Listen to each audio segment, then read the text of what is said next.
Though this may be a tiny novel, the dreams behind it are much bigger. The dream is going to become real.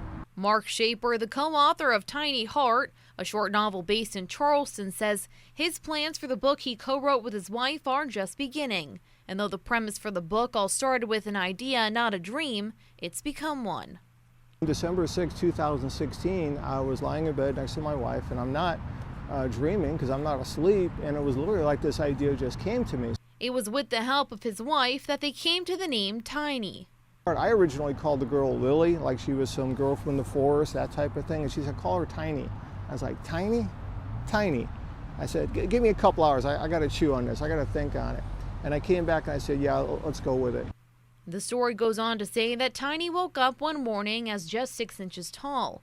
Unsure as to how, she now has to assess how she fits into the big world.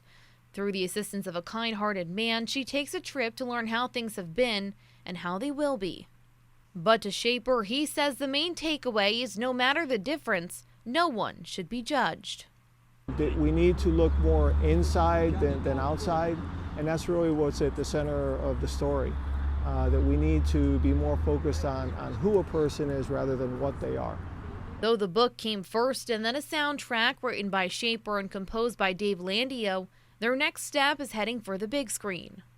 Really, we wanted to use a CD as kind of an icebreaker.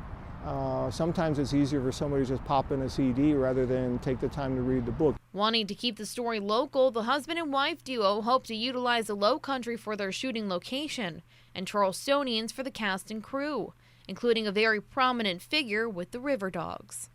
Everything will be local, including, hopefully, Bill Murray. As for why the Shapers want to make a movie, they say it's to give back to the community that's always been there for them. There are certain movies that will stick in your mind, and when you think of them, you smile, right? You're like, wow, you know? So that's the reason for wanting to do the movie, make a difference. To find out how you can stay involved with the Tiny Heart Movie Project, you can find that below. In Charleston, I'm Kate Prestak. Count on 2.